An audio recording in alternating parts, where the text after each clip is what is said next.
This is what should be done by one who is skilled in goodness and who knows the path of peace. Let them be able and upright, straightforward and gentle in speech, humble and not conceited, contented and easily satisfied, unburdened with duties, and frugal in their ways, peaceful and calm, and wise and skillful, not proud or demanding in nature.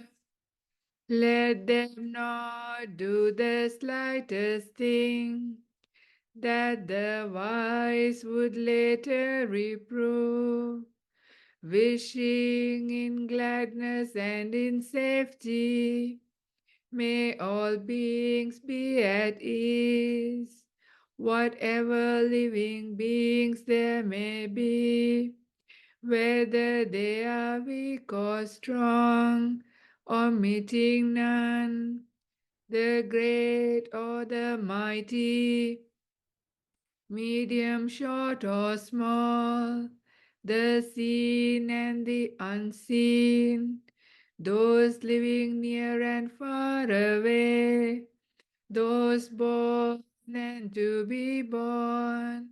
May all beings be at ease. Let none deceive another or despise any being in any state. Let none through anger or ill will wish harm upon another, even as a mother protects with her life her child, her only child. So with a boundless heart should one cherish all living beings, radiating kindness over the entire world, spreading upwards to the skies and downwards to the depths, outwards and unbounded, freed from hatred and ill will, whether standing or walking, seated or lying down, free from drowsiness. One should sustain this recollection. This is said to be the sublime abiding, by not holding to fixed views, the pure-hearted one, having clarity of vision, being freed from all sense desires, is not born again into this world. Okay, so now I invite you all to open your eyes and come out of meditation so we can do the sutta class. So last Sunday morning, we started a sutta discussion group or a sutta class. And the topic we have used is the Karaniyametta sutta, or the sutta on discourse on loving kindness. So we are hoping to take it very slowly and go quite deep into the explanation so that we can understand it and apply it in a good and deep way into our lives. Because this is a sutta that is chanted in the Buddhist world quite commonly, but maybe not everybody really understands the meaning in a deep way.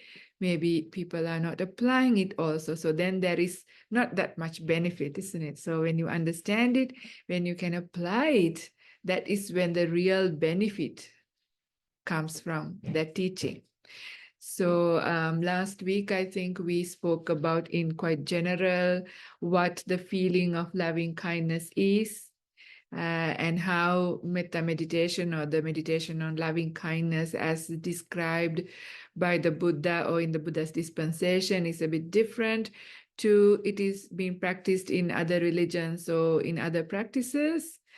And also we discussed or explained that how the Buddha said that metta meditation is not just a simple meditation, but it is actually a very profound meditation that can take you all the way to full enlightenment. Yeah, somebody who is practicing this well, practicing this fully, you can take it all the way to free from all suffering, to enlightenment, to nibbana.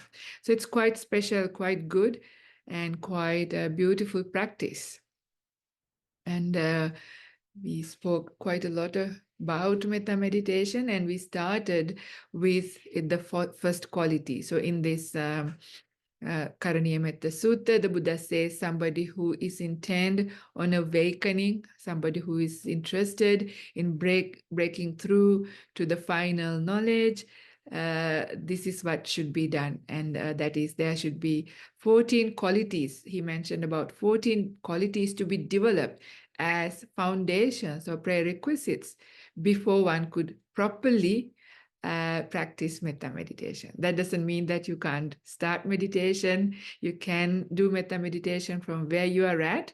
But as you build up these qualities, you will see that your metta becomes more powerful. It has a more powerful effect on yourself more than anybody else. And that's also something that we mentioned in the Buddha's dispensation.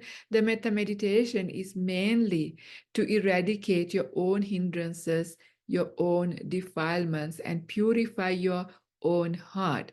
Not like you are here radiating metta to purify everybody else, or give a blessing to everybody else, or make other people well and happy. Even though that is our wish, it happens from, first of all, starting with oneself, purifying one's own heart. That is the main purpose of metta meditation, and that is how you become enlightened.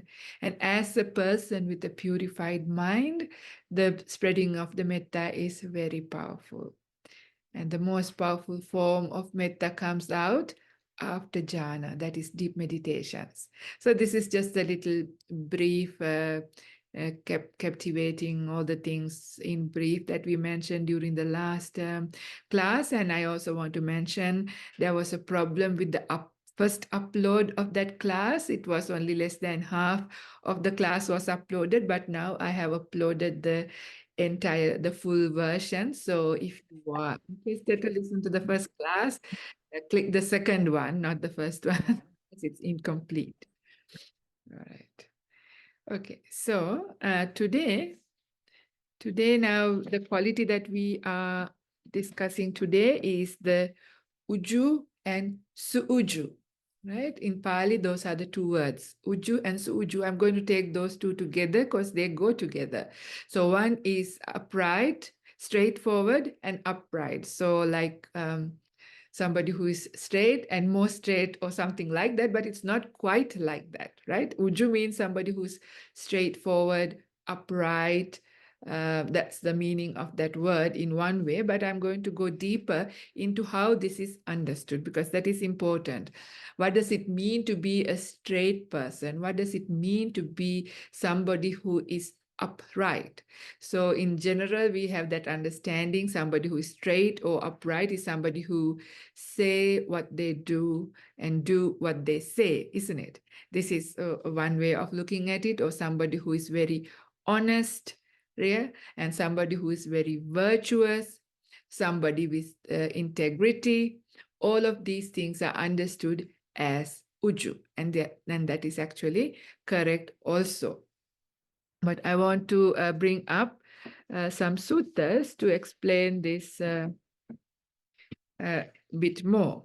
So the sutta that I'm going to start with is from Numerical Discourses, and it is in book number 10, sutta number 216, called Creeping, or Simsapa Sutta. So I'm going to read it to understand. So creeping or or beings who are crooked. Okay, so this is how the opposite of uju is described. And with that, we will be able to understand what uju, or straightforward and upright, also is how that is to be understood according to the Buddha. So I read out the sutta. Bhikkhus, I will teach you an exposition on the Dhamma on creeping. Listen and attend closely. I will speak. Yes, Bhante, those bhikkhus replied. The Blessed One said this. And what bhikkhus is that exposition of the Dhamma on creeping? Bhikkhus, beings are the owners of their karma, the heir of their karma. They have karma as their heir, as their origin, karma as their relative, karma as their resort. Whatever karma they do, good or bad, they are its heir. Here, someone destroys life. He is murderous, bloody-handed, given to blows and violence, merciless to living beings. He creeps along by body, speech, and mind. His bodily karma is crooked. The word in Pali is jimha. His verbal karma is crooked. His mental karma is crooked. His destination is crooked. His rebirth is crooked. But for one with a crooked destination and a rebirth, I say there is one of two destinations. Either the exclusively painful hells or a species of creeping animals. And what are the species of creeping animals? The snake, the scorpion, the centipede, the mongoose, the cat, the mouse, or any other animals that creep away when they see people. Thus, a being is reborn from exclusively, from a being. So I repeat, thus a being is reborn from a being.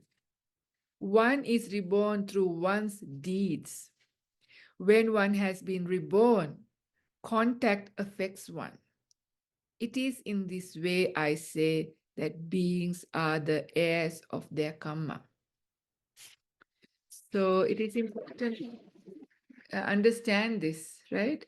So even in some of our previous talks, we spoke about feelings, right? Feelings arise from contact, right?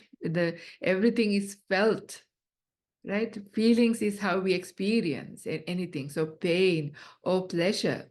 So when it is a bad karma, when you are born in a bad destination, exclusively painful hell, or in an animal realm, what we experience is painful feelings or suffering. So it is a felt experience, right?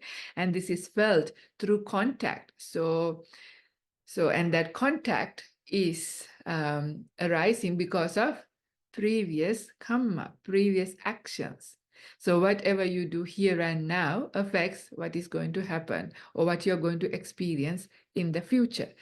But when people or beings do things that are harmful to others, things that are unvirtuous, unskillful, immoral, then the Buddha says their destination is a painful destination, and it's a crooked destination. So the mind itself is crooked then. So the mind is not straight. Mind is crooked. So this is how is that mind? So the mind of a crooked mind, a mind opposite of uju, has regrets, resentment, ill will, negativity, also depression, domanassa. All of those things are there in a mind that is crooked. So you can also understand how the mind becomes in that way, because there are instant rewards, right, of your actions. Because the moment, even think about when you snap back at somebody, just raised your voice or was slightly sarcastic even. Soon after that, you don't feel good, isn't it? In your mind, straight away, there is a bit of a darkness. That is that crookedness. That is that a mind that is not straight. And also think about the time, the opposite of it, when you have given a beautiful compliment to somebody, when you have said the truth, when you live life in a beautiful way, in a virtuous way, yeah, in a kind way, in a very honest way. You see the strength of your mind. The mind is bright and the mind is actually very straight. So that is that ujuka mind, a mind that is straight, upright, uplifted. Yeah. Pamoja is also a quality of a mind that is upright. It has incredible energy.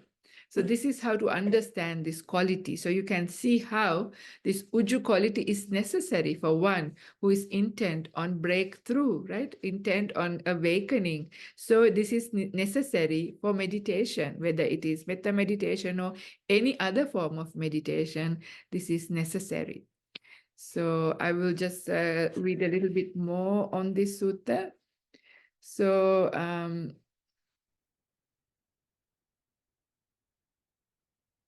and then it goes to the other end. Here, beings abandon the destruction of life. Someone abstains from the destruction of life with the rod and weapon laid aside, conscious of and kindly. He dwells compassionate towards all living beings.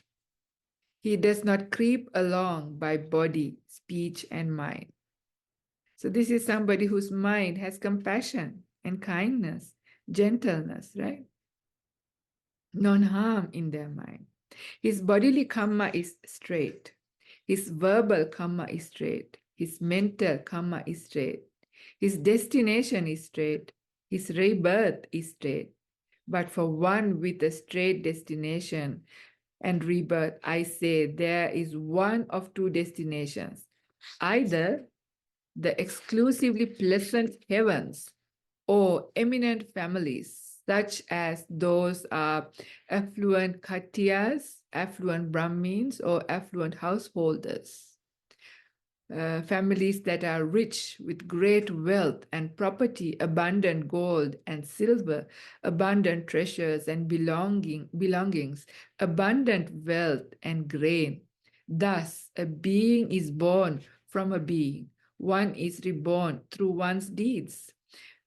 When one has been reborn, contacts affect one. It is in this way I say that beings are the heirs of their karma.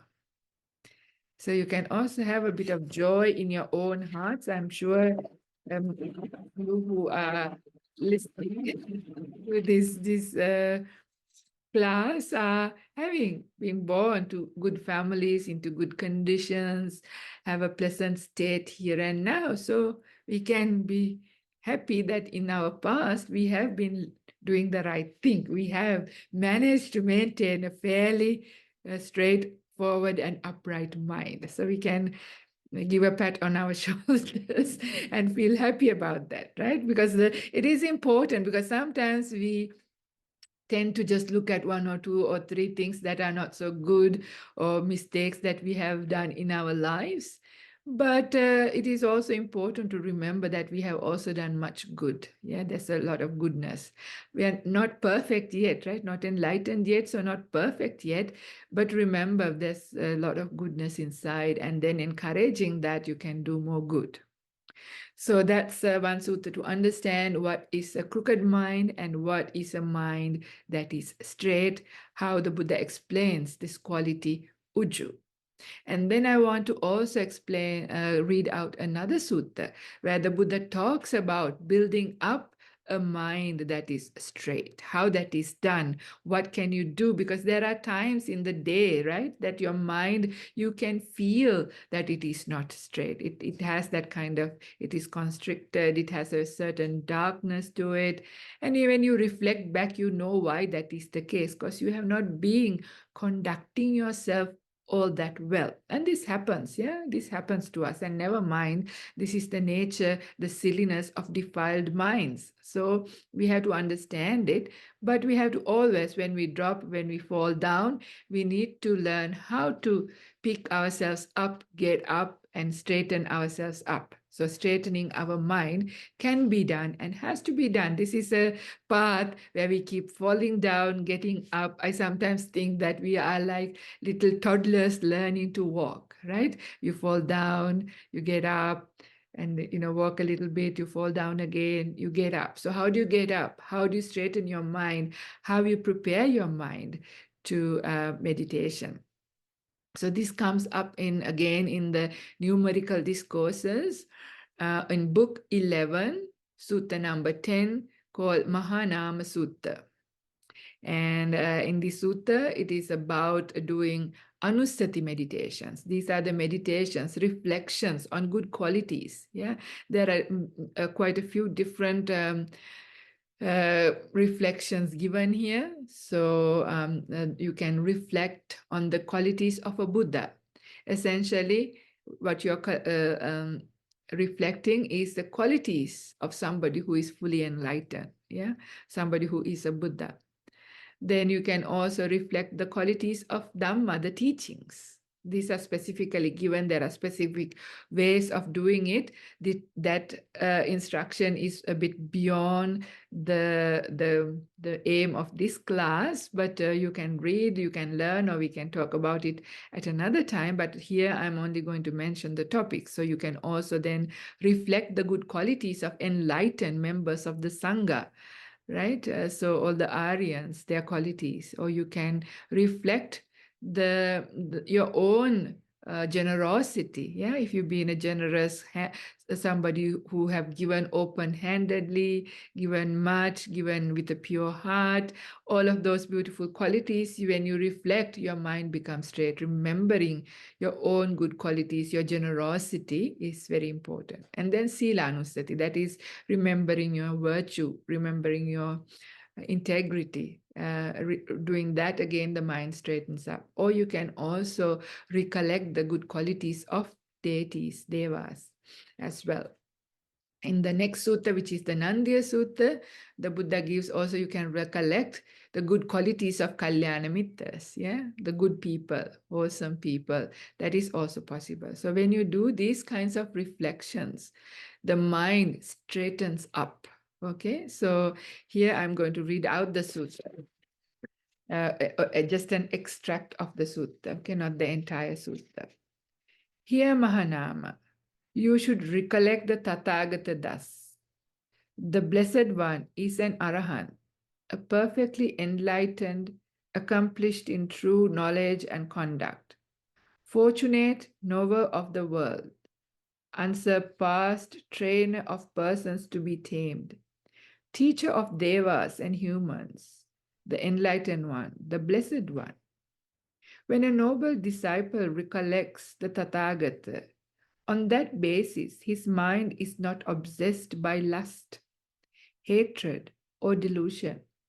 On that occasion, his mind is simply straight. Based on the Tathagata, a noble disciple whose mind is straight gains inspiration in the meaning, gains inspiration in the Dhamma, gains joy connected with the Dhamma. When he is joyful, rapture arises. For one with rapturous mind, the body becomes tranquil. One tranquil in body feels pleasure. For one feeling pleasure, the mind becomes concentrated or still, or enter into deep meditation. This is called a noble disciple who dwells in balance amid an unbalanced population, who dwells unafflicted amid an afflicted population. As one who has entered the stream of the Dhamma, he develops recollection of the Dhamma. Really, really beautiful paragraph, isn't it? Really uplifting. Even if you connect to the Pali wording here is also really, really beautiful. I may not say the Pali here, but I encourage you to read it in there. But this idea of, when you gain inspiration in the Dhamma, meaning in the Dhamma, how your mind uplifts. This is beautiful. I'm sure this is the case for all of you who are attending this class because you have interest in the teachings, want to listen and understand the teachings, apply them. So that this is the kind of person who has that kind of ability to straighten their mind straight away. Like that's a very easy way of straightening our minds whenever we find ourselves when the mind has fallen, become a little bit not so straight or a bit warped. Then you can pick up a nice sutta, read it, and as you understand it, you can see immediately, the mind brightens up, it lifts up, it has inspiration, it has joy. Yeah, and this is the kind of mind that is ready for meditation. So here I just read out the meditation psychology, how the Buddha talks about it. Yeah, once the mind has pamoja, that gladness, that uplift, and the joy just comes up, the rapture comes up. And when the rapture comes up, the body becomes tranquil. And then with the tranquil body, the mind enters deep meditation. So this is how to meditate. So there itself, there is that instruction, and you can see why a mind that is straight is absolutely necessary for meditation to work, meditation to happen. So that is why that is there as uju, yeah, uju cha, sūjū cha. So that's another very, very beautiful sutta to reflect, to understand how meditation happens, and also to for yourself to understand how to make your mind ready for meditation. So when you sit for meditation, have a little bit of time to check in with yourself, check in with your body. And when you see the state of your mind, you can understand whether your mind is straight or not. I'm not talking about absolute straightness, right? We are talking about a mind reasonably straight enough that it has enough uplift, enough gladness. So mind that is glad has a certain amount of energy. That is how you know whether you have that uju. And you can grow this quality by being a virtuous person with integrity, living your life in a good way. In simple, being good feels good, isn't it? Being good feels good. There was once one of my friends who used to be really good. I have never really seen that person, that friend of mine, doing anything bad, always really good, known them for a long, long time. So one day I asked her, how can you be so good all the time? How can you maintain that? And she was telling me the reason is because it feels good. Being good feels good. That's the reason. And sometimes we forget, right? Being bad feels bad only if we remember that before we said something bad or did something bad or shouted at our kids or whatever. Yeah, if we remember that being bad feels bad straight away, but being good feels good. So if you want to feel good, this is that contact, like mental contact. That's what the Buddha said in the previous sutta. From contact, the feeling arises. So if you make a good contact, you get a good feeling immediately, and for your subsequent rebirths as well. So it has far-reaching consequences. So we forget that. So this is where we have to establish mindfulness and remember that being good feels good. So not to sacrifice that in order to live life, to get things done, or perform our duties or whatever we need to do. If you prioritize being good, you can still get things done. Yeah, so we just have to find skillful means, and we have to retrain good habits, because lots of our unskillful behaviors are actually habits that we have picked up over not just this life, maybe previous lives as well. So by training them, we can train to uh, change our ways and become more and more straight. And the last sutta maybe that I would like to talk about relating to uju, or having a very bright, straight, energized mind, is from Majjhima Nikaya, that is the Middle Length Discourses, Sutta number 48, called Kosambhya Sutta. So I'm going to, it's again a small extract only from this sutta, just to bring home the point, to understand what a uju mind is. Yeah.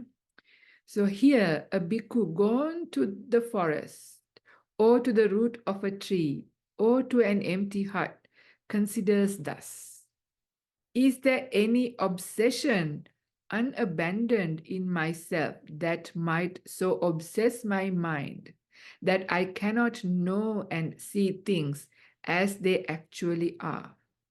If a bhikkhu is obsessed by sensual lust, then his mind is obsessed. If he is obsessed by ill will, then his mind is obsessed. If he is obsessed by sloth and torpor, then his mind is obsessed.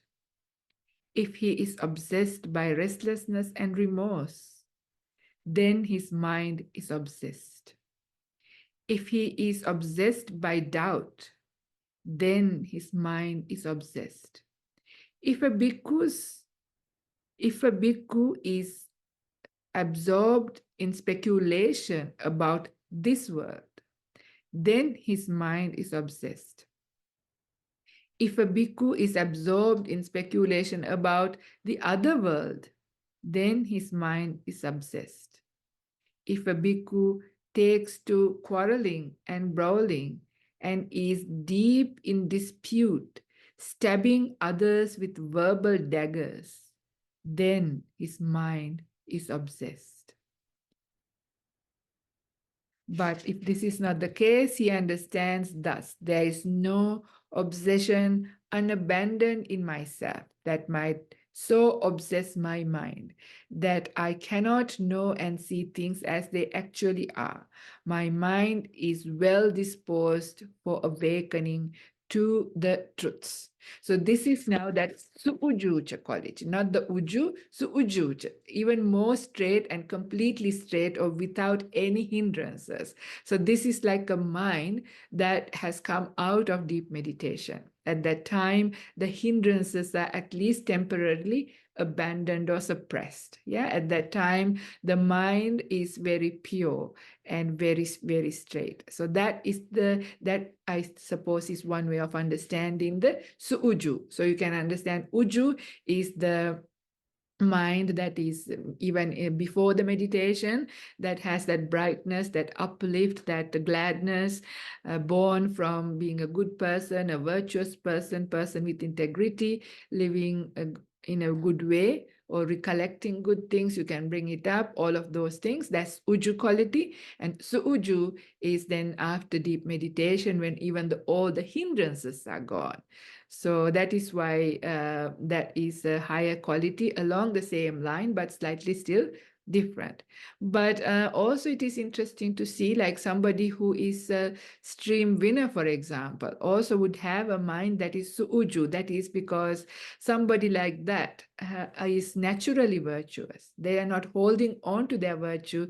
They are established in virtue. Yeah, they are also established in right view. Now, uju is another way of saying right view. There is, like in the Satipatthana Samyutta, ujuka ditti is a word that comes up. So ujuka ditti is quite similar to samma ditti. Straight view, right view and straight view are not probably exactly the same, but quite close. So again, so accomplished in view. So this is again, suhuju probably is a mind of somebody who is at least a stream winner, or somebody's mind after the jhanas, something like that. But also those are the people who do not hang on to their virtue with ego. Because sometimes you see in the world, right, people who keep their virtue, but they identify themselves with ego as I am more pure than you, right? I am more pure, I'm better, I'm good. And based on our virtue, we sort of build up our ego. In that case, that corrupts our mind again, right? Because the ego comes in. So the sila is to be kept without the ego, not to build up an ego based on your sila, based on your integrity, and not to put other people down in this along the same line. So somebody who is sūjū, for example, somebody who's really straight, or somebody who's perfected the virtues, they don't hold on to their virtue, right? They keep it naturally, but based on their virtue, they don't build up a sense of self. The sense of self has been let go of. So that is also quite nice to understand, maybe. So anyway, these are few of the things that I had mentioned about the uju and sūjū qualities. So I would like to open up for people to ask questions, comments, share how you understand this quality. Yeah, that would be nice if we can have a discussion. So you can unmute and participate.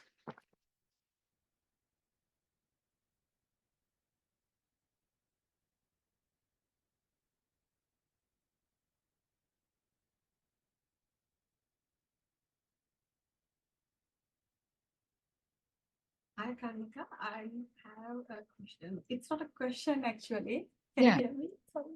Yes, I can hear you. Yeah. It's just like we'll say in a working place or in the family, different people have different views. And if someone has like, we'll say it's something about view about good or bad, but it's majority is in the opposite view. But if I feel like this is the right thing to do, and if I openly talk about it and sticking to my view, and is it some kind of a straightness or it is different? Yeah, It's just like I have to tell the truth about something, and I say it is he did right thing. The family or the country or anything, any view. But yeah. I would say so. I mean, as long as you can, have the valid reasons to, unless, so because sometimes we could be deluded, right? So as long as we are not deluded, we are based on correct information, right things, especially based on the Dhamma and the teachings, and coming from that kind of good place. And if you can point that out, that's, and sticking to your thing rather than, going along with something that you don't feel is correct or right or moral. That's being straight, I would say. Yeah. And Janice, would you like to say something? I see you have unmuted. No, but thank you very much. I really got a lot from this talk. Thank you. Oh, you're welcome. Very welcome. Here, I also saw another point from my notes about the sūjū quality. That is the second quality. And that is somebody who does not pretend as well, right? Sometimes some people can pretend to be virtuous. Yeah. They are seen as extremely virtuous people, but behind the scenes, they are all sorts of things. Yeah, they are immoral. They are a hypocrite. So somebody who is sūjū or uju even, they don't pretend to be what they are not. They are honest about themselves. At least you're honest about your defilements or your misdeeds or your silliness or whatever it is. As long as, even if you have done something that is not right, you're honest about it. Yeah, and you open up. You don't conceal your mistakes. That is still uju, right? You have done what is not right. Maybe you have killed, maybe you have stealed, maybe you have done something, but at least you are open, you're not concealing it and not pretending to be virtuous and continue to break rules. Then it's terrible, right? It's worse. It's even worse. So therefore, not pretending, not being a hypocrite, but you are really honest and open about yourself, even open about your imperfections. Much better to be that way. Isn't that the case? You know, there are some people, you meet them, they are so sweet. They're so nice to you. They're all, and you think they are your best friend. You can trust them.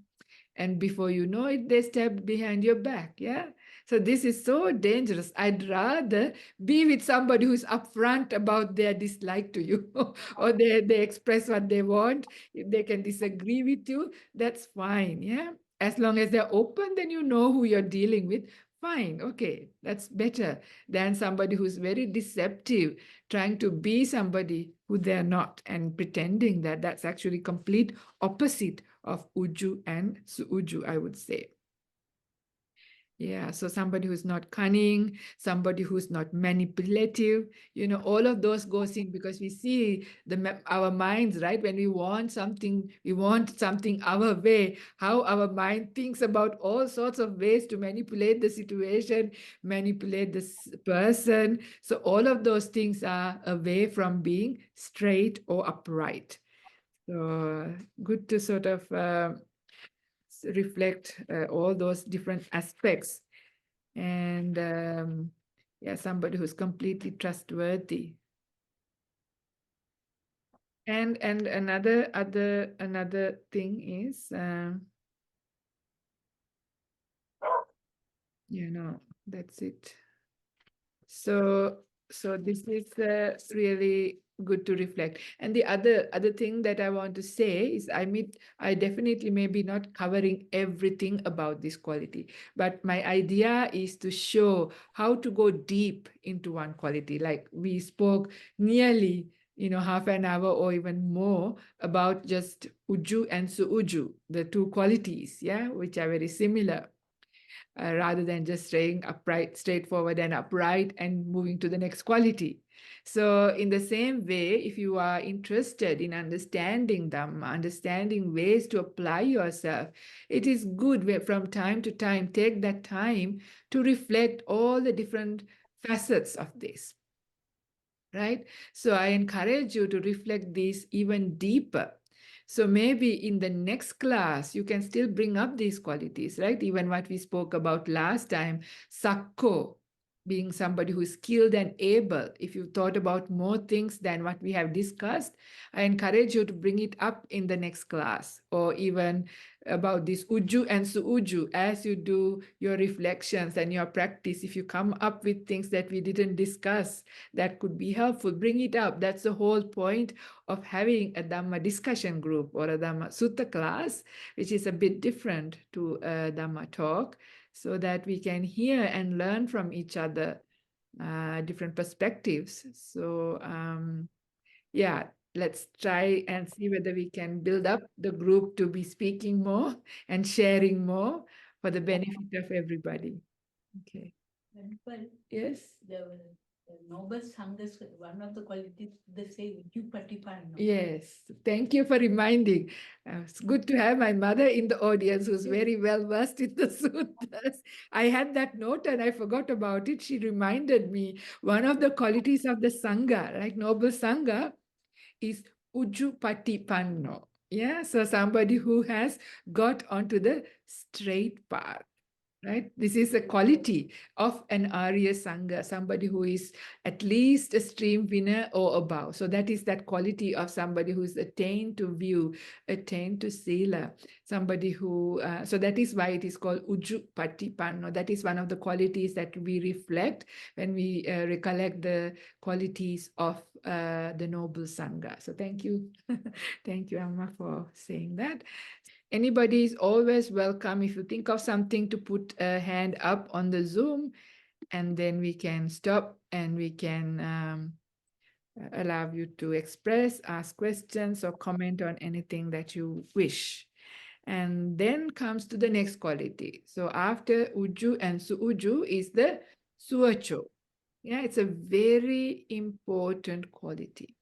Now, I would like to take quite a bit of time about this quality because it's an extremely important quality. So, Suvaco means somebody who is very easy to speak to. Yeah. Now think about, sometimes you want to have a communication with somebody, and some people, very difficult. The moment you open your mouth, you haven't even said one or two words, they shoot back, right? They shoot back. I know. Oh, because of this, they start giving all kinds of excuses, or they straight away express their opinion. They don't allow you to speak. They cut you off in mid-sentence and butt in, right? With a butt already. They say but, and they butt in and cut you out. And it's kind of very disrespectful as well. So those are the people who are difficult to speak to. And this is a very, very difficult quality. Even I am still working on this. This is hard, even for myself, to be a good listener. Somebody easy to speak to is not so easy, because it's easy for us to express ourselves. But to be a good listener takes a lot of skill. And if you are a good listener, truly a good listener, I'll talk about in great length what a good listener is, then really congratulate yourself, really have joy, because it is not so easy to be a good listener, a true listener, somebody who listens fully.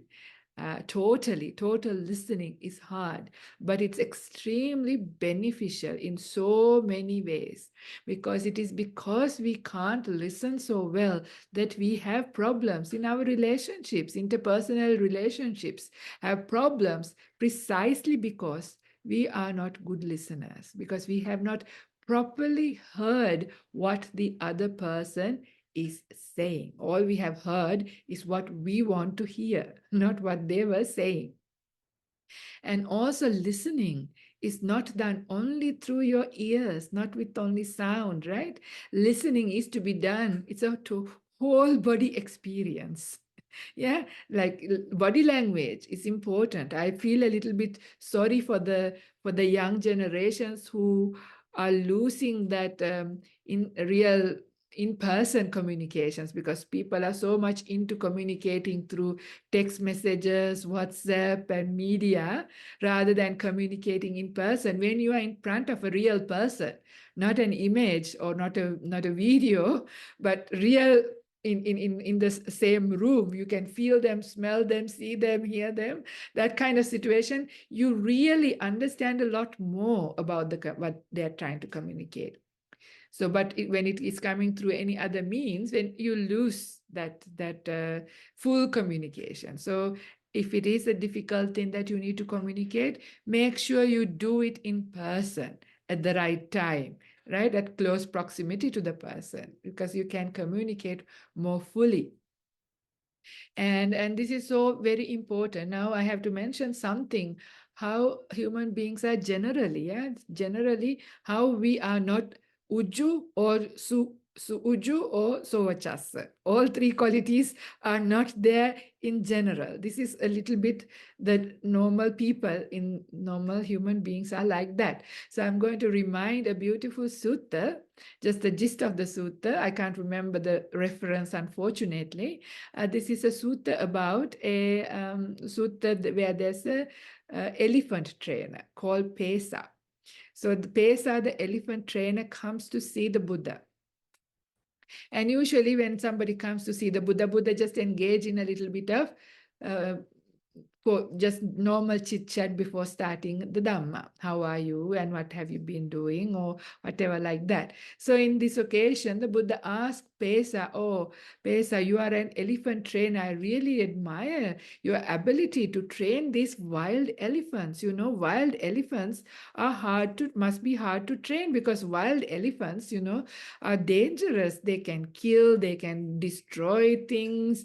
How do you train a wild elephant to do work?" Because those days, at the time of the Buddha, elephants were the back horse, right? They took elephants from the wilderness and they use them to do work in the city or in the towns or in the village. So elephant trainers' job was to train these wild elephants to be able to listen to a human being and follow instructions and do this work.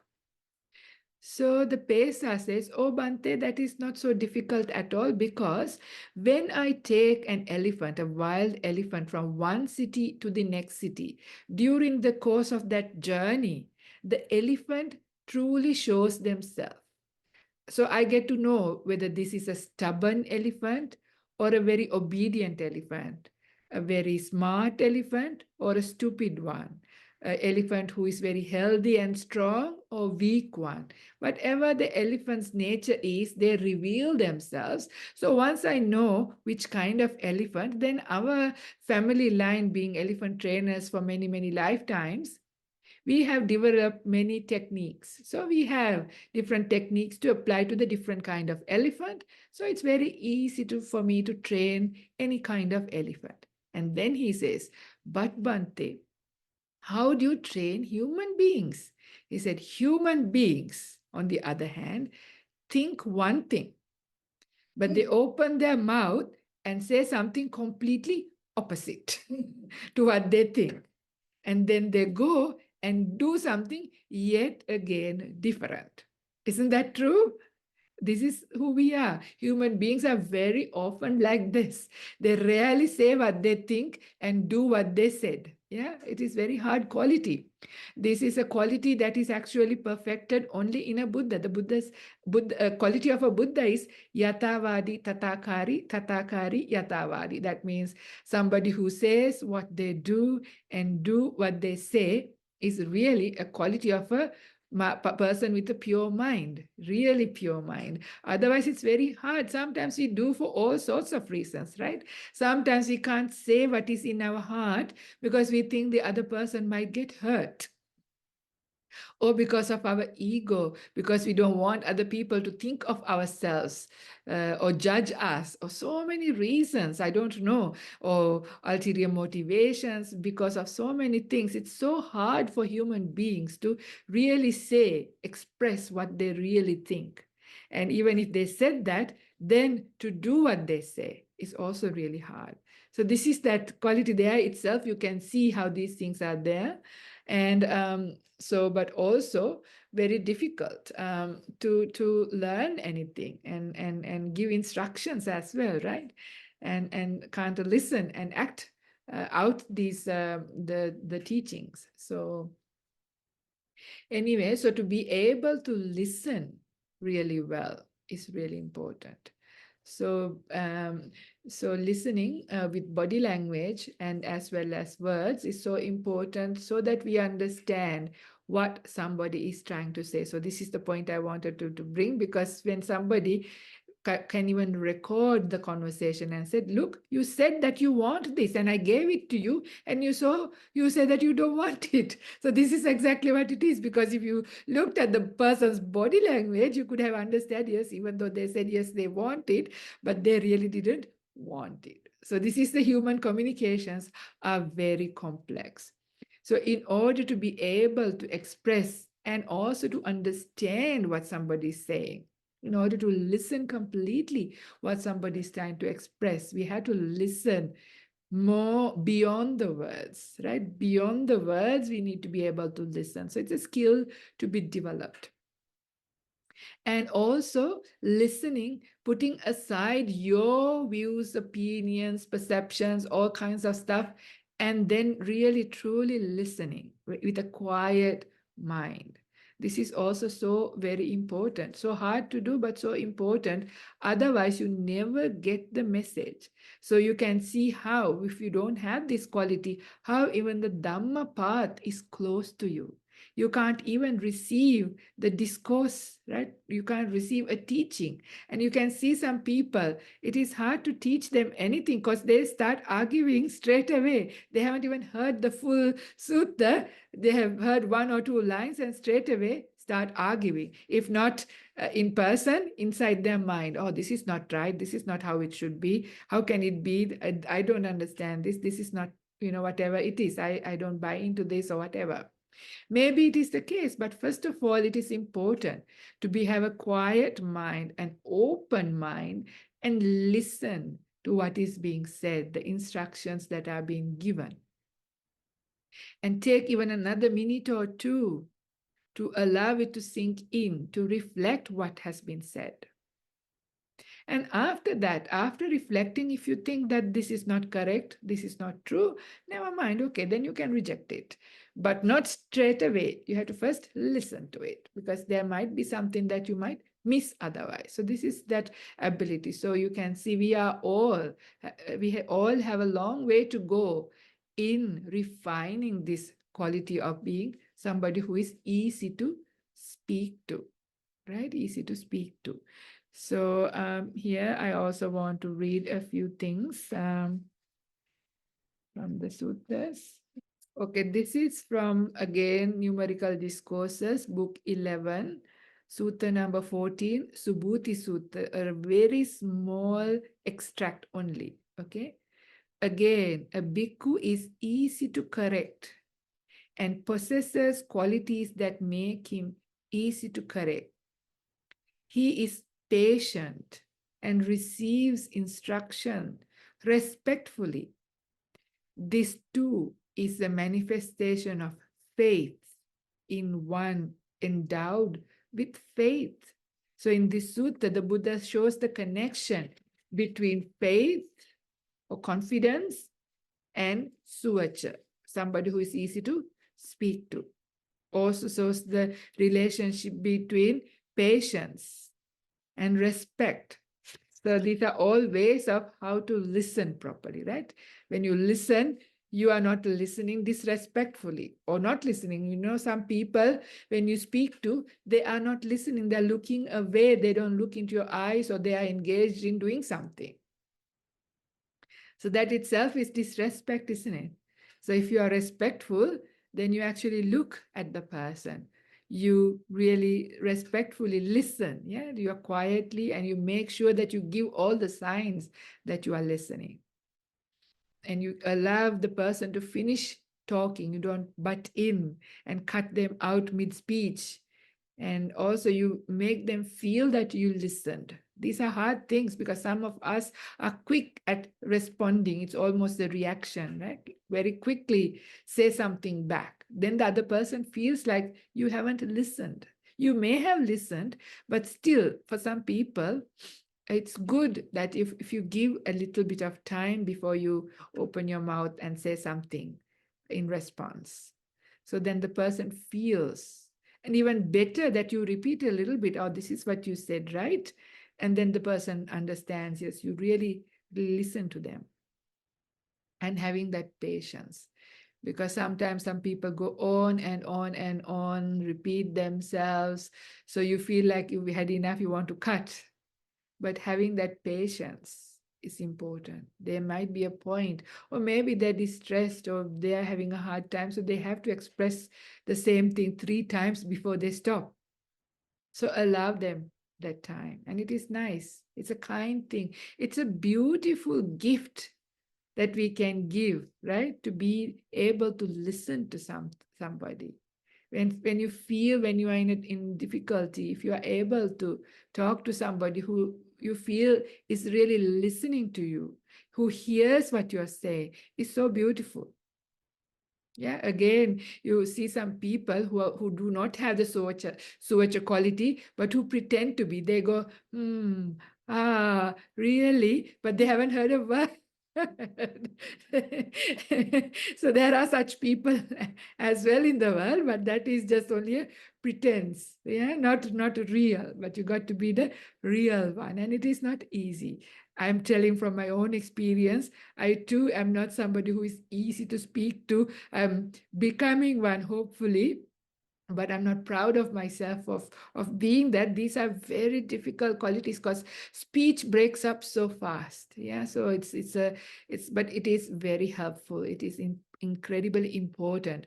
So to put in that effort is important.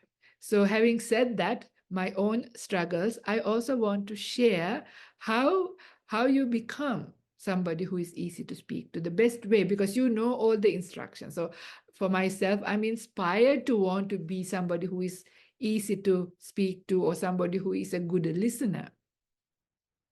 But no matter how much I read, I have looked up everything that's available online, or there are so much information, so much workshops about these things, because these are important, even at workplace, right? Even at workplace, it is important. Even in the family unit, this is important. Speech, communication, to do in a right way is so very important. And to be able to listen is important part, because that's also about communication as non-violent communication, the way you speak. But it's not about only the way you speak, the way you listen is equally important for communication to be successful. So in my occasion, after all of that learning, all of that inspiration, even putting in as much mindfulness to try to sort of catch myself when I try to butt in or not allow somebody to finish the line or whatever, this I myself, I'm guilty, yeah? And I feel really bad when I do that, right? And then I want to change myself. So the way that has worked for me is I observe people who are actually truly good listeners. So when you come across somebody who's actually a good listener, a true one, not the pretense ones, the real true ones, when you keep observing them, when you hang around with somebody, or even when you engage in conversation with somebody, if you pay attention to, something sort of sinks in. It's beyond words. This is how you learn from somebody, not from words. Yeah, words only say so much. Acts go deeper, right? When the behavior of a person goes much deeper. So this is how you learn, not by words, but by behavior. So hang out with people who are good listeners. Hang out with people who are easy to speak to. Actually, they're very nice people, yeah? Somebody who is gentle, kind, and who listens to you. It's incredible joy to hang out with such a person. So it's actually a win-win situation anyway. And as you associate these kinds of people, slowly your speech habits and your listening habits starts to change. So this is a very powerful way of training. Yeah, this is why it is so powerful to have good people, have Kalyanamittas, yeah, have good people in your life. So you learn by just, being around these people. So it is important not to think that just having the teachings and listening to the teaching is enough. That's just the instruction. Sometimes no matter how much you know about things, it's hard to change. But when you hang around with people with the good qualities, somehow they sort of rub into you. Yeah, and that is a very good way of becoming. And that is why in the Mangala Sutta, the first quality that comes up is asevanacha balanam panditanancha sevana. As do not associate the fools, but associate the wise people. So any not so good quality that we have is coming because we have been associating somebody not wise. These are habits that we have picked up from either our parents, our teachers, our friends, from the movies we watch, anything like people around us, we pick things up also from this life and previous lives as well. So some of these speech patterns, listening patterns, they go a long way, and that is also why it's hard to change. But nevertheless, the moment you realize that these things are not helpful, these things actually stop our progress on the path, then you're motivated, and then the best way is hang around with people with good speech, a good ability to listen, good listeners. So this is one way. And also having faith, yeah, this is also related to how you build up that quality of confidence, because it is one of the faculties, right? It's one of the essential faculties for enlightenment. Saddha, Virya, Sati, Samadhi, Panya. So it's the first one. So it's an important one. So to be endowed with faith, you also need to be a good listener, especially to the Dhamma. In the sutta, the Venerable Subhuti goes with another friend called Saddha, Venerable Saddha, somebody who is endowed with faith. His name says he's faithful, but he is somebody who has incredible faith. And Buddha was very much praising this Venerable Saddha. Quality also. And the quality as well, the ability to listen, because this person who's called Venerable Saddha, who is also a good listener, who had that Suvaco quality. So Buddha was very delighted to have him and was giving an open invitation. Subhuti, whenever you are coming to listen to the Dhamma, please come along with your friend. He's always welcome. Venerable Saddha is welcome. Quite sweet, right? Even the Buddha likes to hang around with people who have confidence and who's a good listener. It's a nice side story. Thank you. Thank you. Okay, and then I'm going to read out an extract from Majjhima Nikaya, Sutta number 21, called Kaka Chupama Sutta, simile of the sword. Again, this is just only a small extract from a very beautiful, profound sutta. So again, here it goes. So too, bhikkhu, some bhikkhu is extremely gentle, extremely meek, extremely peaceful, so long as disagreeable causes of speech do not touch him. But it is when disagreeable causes of speech touch him that it can be understood whether that bhikkhu is really kind, gentle, and peaceful. So this is the kind of person that we were talking about. Even the Buddha is bringing that up in the sutta about those people who pretend to be gentle, or who is gentle and meek and nice when everything is nice and peaceful and people speak to them nicely and kindly, but not otherwise. So the Buddha says, I do not call a bhikkhu easy to admonish, who is easy to admonish and makes himself easy to admonish only for the sake of getting robes, alms food, a resting place, and medicinal requisites. Why is that? Because that bhikkhu is not easy to admonish, nor makes himself easy to admonish when he gets no robes, alms food, resting place, and medicinal requisites. So this is like, there are people, when they want something with ulterior motivations, they're very nice to the people who give them things, supporters or people who are helpful. As long as they're getting things, they are so nice. This is that buttering up the people who are your benefactors.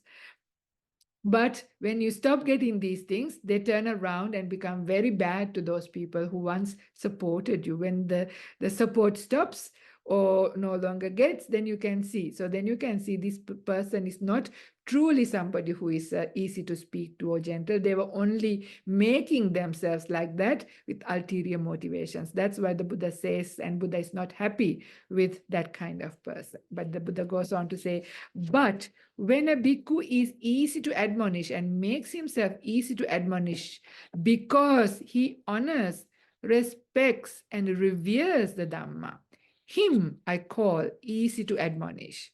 Therefore, bhikkhus, you should train thus. We shall be easy to admonish and make ourselves easy to admonish because we honor, respect, and revere the Dhamma. That is how you should train bhikkhus. So this is really, again, really Buddha is explaining what Suvaco is. Who is somebody who is easy to speak to. Let me look at my notes to see whether I have missed anything.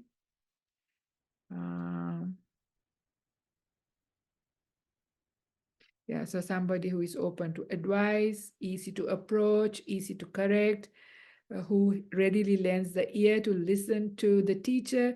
One who has not got such as a quality is not considered as a disciple of the Buddha even. It is true, because, path is closed. And I remember this, there was this Venerable Channa. Channa was the Buddha's horse charioteer.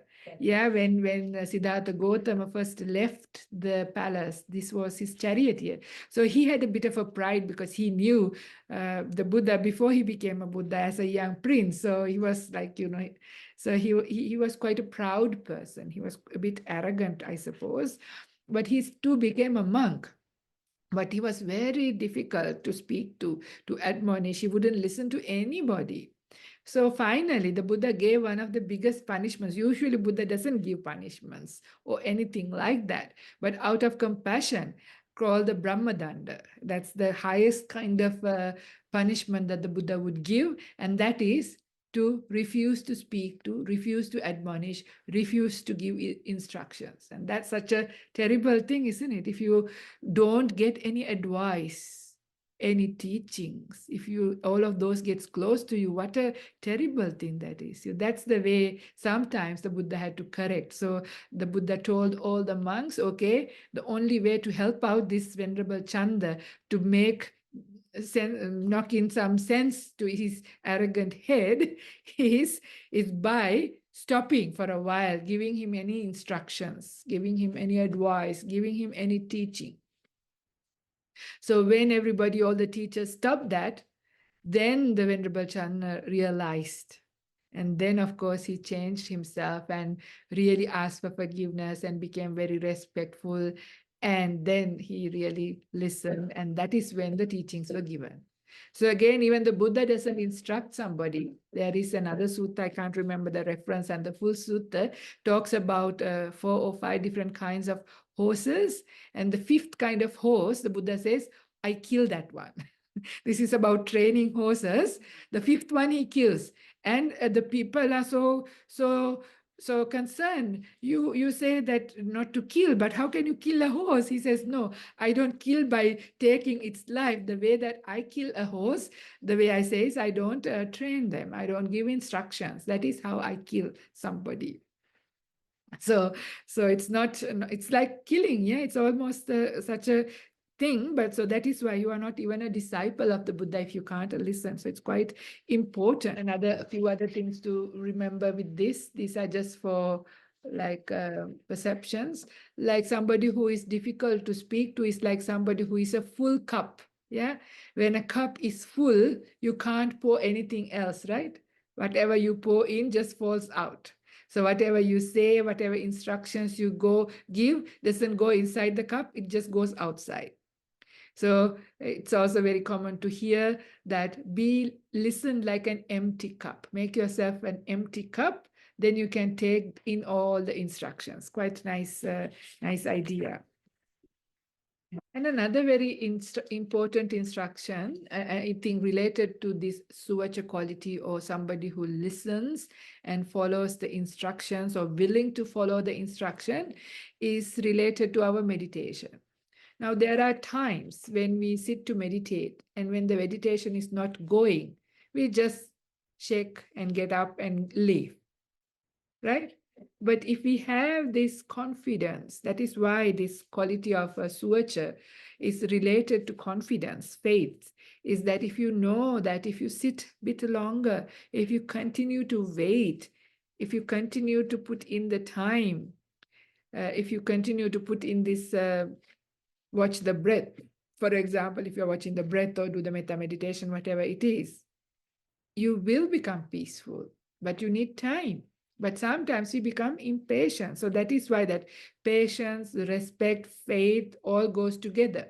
And it's the important instructions to how you meditate. So if you don't have enough confidence, enough respect, and enough patience, it is hard to meditate.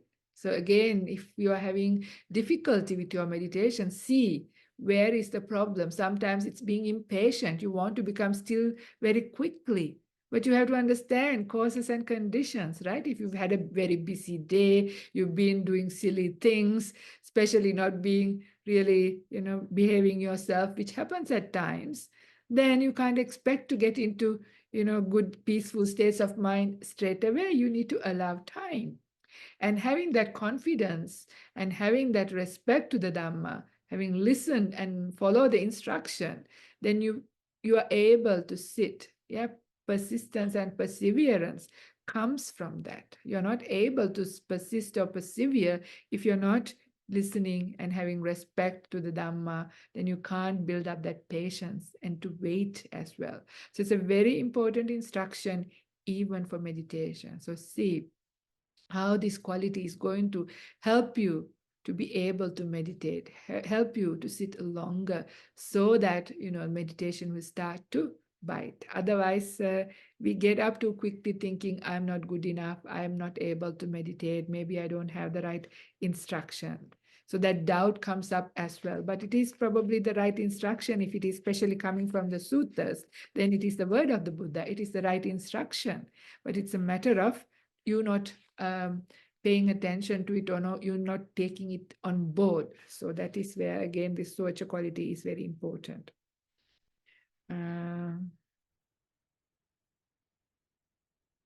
So that is also what helps you. This suvaco quality is also what helps you to passively observe what is going on in the present moment. Because this is very hard for us, right? Our mind doesn't stay put in the present moment. It tries to give a commentary about something. Yeah. Do you know that talkative mind giving self-commentary about what's going on? So this is again a mind that is not able to listen to the silence, to wait, to be patiently waiting and being quiet, allowing things to be. So these are these subtle forms of this suvaco quality. And you can see how that is extremely helpful for us to become quiet. Silent present moment awareness. Yeah. And this is how Ajahn Brahm talks about the different states of meditation and becoming somebody who's able to become silent in your meditation. Again, it is that suvaco quality that will allow you to become that. And it is so important to be able to passively wait in the moment. Yeah. Hi, Venerable Karunika. Thank you. Sorry, I've got a cold, so might start coughing, but I'll try my best. What you were saying about the suvaco qualities is, really resonates, because it made me reflect on one of my very good friends who is quite difficult to speak to. She's really, really kind, but I always find, when you try to speak to her, she'll always have something to say that she already knows it, or so I don't know. So I've been kind of battling with that quality, so I can relate. But yeah, I just wanted to share that. Thank you so much. Yes, this is there are different personalities as well, personality traits. So somebody who is not able to listen doesn't mean they're really terrible, bad people, not necessarily. Sometimes they are very scary people, but some of them are very nice people because they are your friend, right? You know they are good people, but they have an incredible difficulty sometimes to listen. Their speech comes so fast. But yeah, what to do? For our part, we just have to practice that understanding. Yeah, these are people, their habits. So not to get too hurt from them. Just see their goodness, gentleness, their kindness, and their inability in this respect. And you just have to allow them to be. Yeah. You can't correct them. We can only correct ourselves if we see it in ourselves. Yeah. So with that note, with the quality of suvaco, or being somebody easy to speak to, or that quality of listening, I highly recommend you all to read a chapter from a book that Ajahn Brahm has written. It is available free of charge, just online. I think it is called Opening to Kindfulness. The book is called Opening to Kindfulness by Ajahn Brahm. If you just Google that, the book PDF would come. And there's a chapter on total listening. Quite incredible, quite powerful. But just in case nobody bothers to read the entire thing, I might just read a few extracts that's available in this magazine. Some of you may have this magazine. I'm just reading it out from that.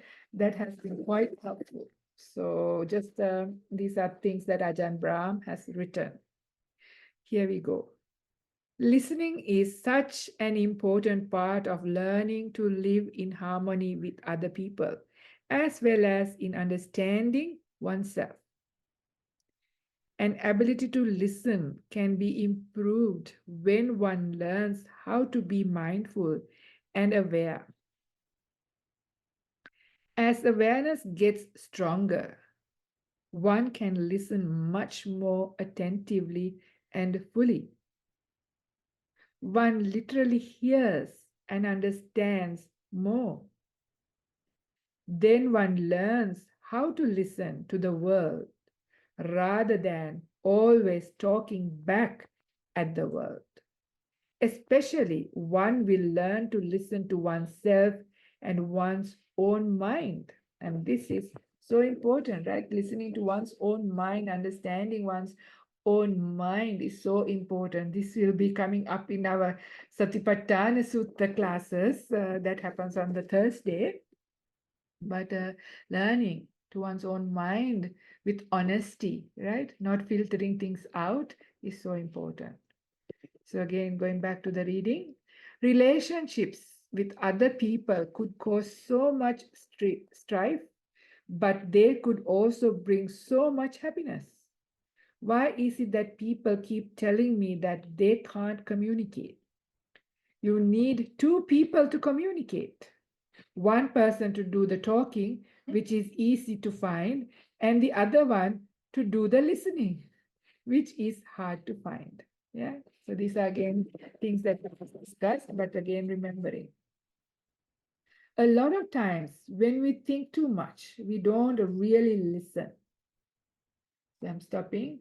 So this is the problem, right? We have so many things that we are thinking. We are habitual thinkers. We can't let it go. So that is why it is hard to listen. You get carried away. Even listening to a Dhamma talk, sometimes, right? You miss so much, you have to keep rewinding because halfway through you have started thinking about something. So it is really hard, this strong thinking habit. So learning to meditate, learning to become still is what makes you a good listener. So again, going back to reading. And when we don't listen, we don't understand and mess many things up. If you really want to be wise and get on the spiritual path, in other words, to become more compassionate and more understanding of what's going on, it is much more important to be a listener than to be a talker. We start in an ordinary way of listening, how to listen to each other. So that is how we learn. Then you take it deeper when you sit down for meditation.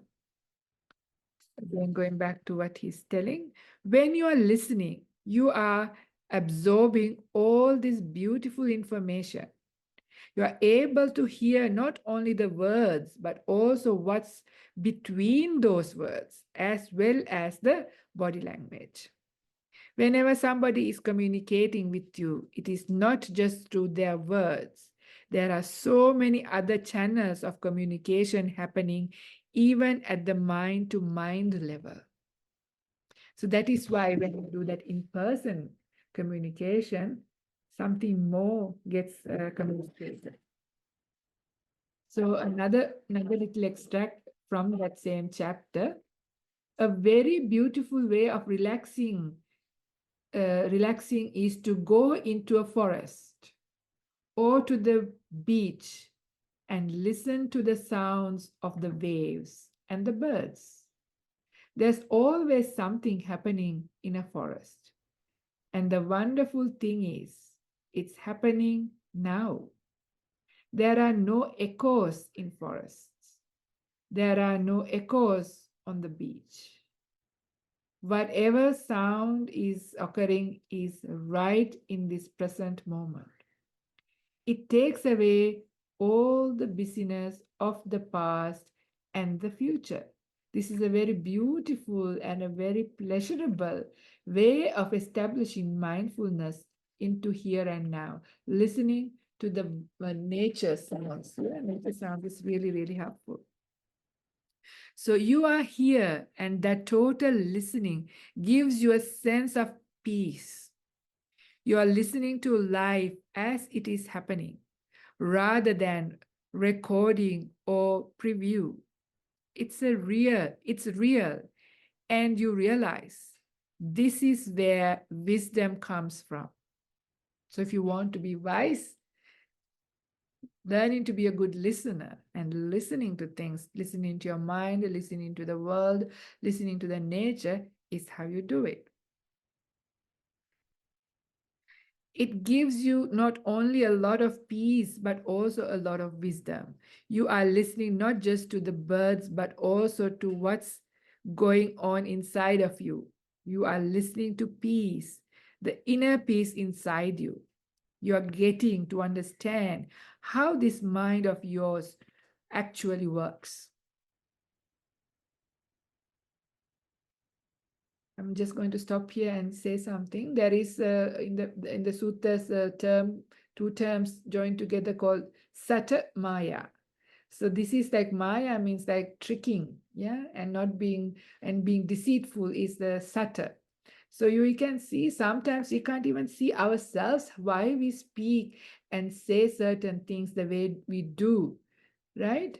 But when we become quiet and when we reflect back, sometimes we can see the subtle ulterior motivations that we too may be having, yeah, because our minds are really, really difficult. They are deceptive because we still have greed, hatred, and delusion, right? When those unwholesome roots are still there within us, when we are not yet fully enlightened, our speech and conduct is never completely pure. But if we want to purify, it is important to learn, see, understand where we are coming from, because it is what we think and ponder that breaks into speech. And that is when what breaks into speech then breaks into action. So all our speech and action comes from the mind, and the mind, how you think and see and catch and understand. And this can only happen when we are able to listen and watch our mind quietly. Again, going back to reading, we call that experience the reflective mindfulness of meditation. You are not just in the present moment. You are not just inside. You are not just watching your breath, but you are also watching the inner reaction you have to these things. You are listening to you. This is also, in other words, this is the description of what you hear as sati sampajanya at meditative level. Because even at meditation, sati sampajanya, mindfulness and clear comprehension, is in operation. In fact, that is what drives you in the meditation. It is that what reminds you what you should be doing when you sit for meditation, that your job is to watch the breath or do the metta meditation, not these other things. So sati sampajanya in operation is what was described, almost like paraphrased the meaning of that there. I'm going back again to what Ajahn is saying. Listening to how you react to things is where you sometimes get the greater wisdom. Because of what we think should be and shouldn't be, we often reject some things and accept other things instead of just accepting the whole lot, which I call opening the door of our heart to life. Open our heart to the whole of life, not just to stuff we like. That's where listening merges with loving. Quite beautiful, right? So that there you go. You can see how this quality is directly connected with metta or loving kindness. A beautiful way of expressing the connection by Ajahn Brahm. And another little extract again, and it goes like this. It's amazing that while we think that we filter out negative things in life, we actually filter out positive stuff. It's weird that people these days are quick to hear what we usually don't like hearing. That's why we have negativity, anger, guilt, depression, and a lack of self-esteem. Quite an important statement. May I repeat? It's amazing that while we think that we filter out negative things in life, we actually filter out positive stuff. It's weird that people these days are quick to hear what we usually don't like hearing. Important point, right? We are hearing what we don't like hearing. That's why we have negativity, anger, guilt, depression, and lack of self-esteem. Whatever is beautiful, we somehow block it out. A psychologist in Sydney told me some years ago that these were experiments proving that it takes 15 seconds for a person to hear praise, but it takes 1 second to hear criticism. A sentence like, "You are stupid," goes in straight away, but "You are so kind, that's a marvelous thing you have done," doesn't get heard, or we tend to think that the speaker is up to something, or it can't be me.